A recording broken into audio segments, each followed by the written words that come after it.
میں گزارش کروں گا جناب مولانا قدسی صاحب سے، ڈاکٹر صاحب سے کہ وہ اپنی گفتگو جاری رکھیں۔ لا حول ولا قوة الا باللہ العلی العظیم۔ اعوذ باللہ من الشیطان اللعین الرجیم۔ بسم اللہ الرحمن الرحیم۔ قال اللہ تبارک و تعالی فی القرآن الکریم۔ بسم اللہ الرحمن الرحیم۔ فی بیوت اذن اللہ ان ترفع، صلوات بر محمد و آل محمد۔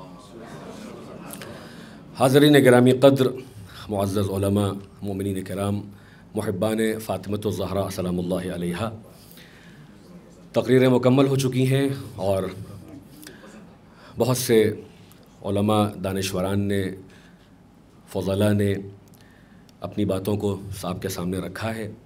میں دو جملے تیمناً و تبرکاً آپ کی خدمت میں پیش کرنا چاہ رہا ہوں کہ اللہ نے بعض گھروں کو اللہ نے فضیلت بخشی ہے۔ جن گھروں کو اللہ ارفع و اعلیٰ قرار دے اور ان کو فضیلت بخشے، ان کو گرانے والے خود شیطان ہیں اور شیطانی فکر کی عکاسی کر رہے تھے۔ لہٰذا ایسے لوگ، انہوں نے اپنی مسمار کر کے ان گھروں کو جن کو اللہ نے بلند کیا، جہاں اللہ کا ذکر ہوتا ہے، اپنی اس آئیڈیالوجی کو ایکسپوز کر دیا خود ہی، کہ جو کسی بھی متمدن دنیا میں قابل قبول نہیں ہے۔ آج اگر ہم کلچرل ہیریٹیج کی بات کریں، کلچرل جو مونومنٹس ہیں ان کو بچانے کی بات کریں، اور جو پوری دنیا میں جہاں پر بھی آپ جائیں تو لوگ اپنے آثار کو بچاتے ہیں، لوگ بزرگوں کی یادگاروں کو قائم رکھتے ہیں اور اپنے تقدسات کو جو ہے محفوظ کرتے ہیں اور لوگوں کو بتاتے ہیں کہ ہمارا کیا ورثہ ہے، ہماری کیا ہیریٹیج ہے، ہم نے کیا انہیرٹ کیا ہے۔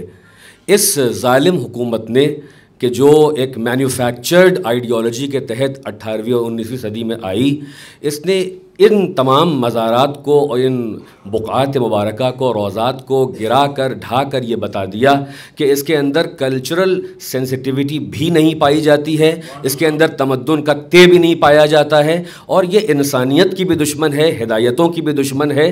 یہ جو ہے ہر طریقے سے یہ چاہتے ہیں کہ نام اہل بیت کو مٹا دیں، مگر یہ اندھے قرآن نہیں پڑھتے ہیں کہ جہاں اللہ نے کہہ دیا ہے کہ یہ اپنی پھونکوں سے نور خدا کو بجھانا چاہتے ہیں، مگر اللہ اپنے نور کو تمام کر کے رہے گا۔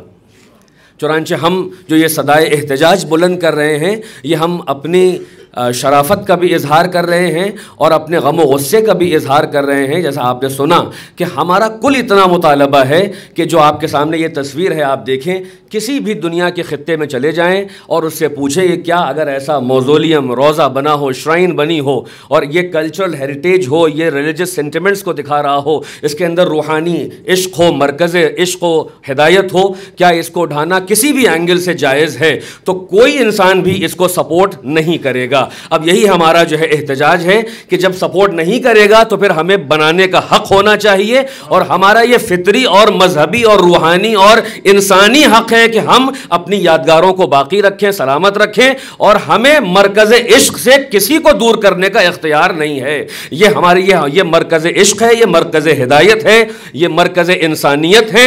انہوں نے سب کچھ اپنا لٹا کر آدمی کو انسان بنانے کا ہنر سکھایا ہے۔ لہذا جو ان کا مخالف ہے وہ انسانیت کا مخالف ہے، جو ان کا مخالف ہے وہ انسان کا مخالف ہے، وہ اللہ کا دشمن ہے، اللہ کے دین کا دشمن ہے۔ لہذا ہم اس فکر پہ بھی لعنت بھیجتے ہیں اور تمام لوگوں سے اپیل کرتے ہیں کہ جو انسان ہیں کہ وہ اس انسانیت کی اقدار کی پاسداری کرتے ہوئے ہمارے ساتھ آگے بڑھیں اور ہمارے اس احتجاج میں شامل ہو کر پوری دنیا میں اس صدائے احتجاج کو بلند کر دیں کہ ہمارا جو مطالبہ ہے وہ بالکل نیچرل ہے، بالکل یونیورسل ہے، ہیومینیٹیرین گراؤنڈ پہ ہے، اور ہمیں اس کا حق ملنا چاہیے کہ ہم اپنی ماں کے مزار کو تعمیر کریں۔ آئیے دعا کرتے ہیں کہ پروردگار ہمارے اس بزم کو، اس احتجاج کو وہ طاقت دے دے کہ جو صدائے ابراہیمی میں طاقت تھی، کہ ابراہیم نے صدا بلند کی تھی مگر اسلاب و ارحام تک وہ آواز گئی تھی، اور جس نے بھی لبیک کہا تھا وہ حج کے لیے آیا ہے۔ پروردگار اس طاقت کو اتنی مضبوطی عطا کر کہ یہ گلوبل آواز بن جائے اور یہ ہمارا احتجاج جو ہے وہ کامیاب ہو، اور انشاءاللہ ہم اپنی انہی آنکھوں سے روضہ حضرت زہرا سلام اللہ علیہا اور بقعات ائمہ طاہرین کو اپنی آنکھوں سے بنتا ہوا دیکھیں اور ہمیں بھی زیارت نصیب ہو۔ والسلام علیکم ورحمۃ اللہ وبرکاتہ۔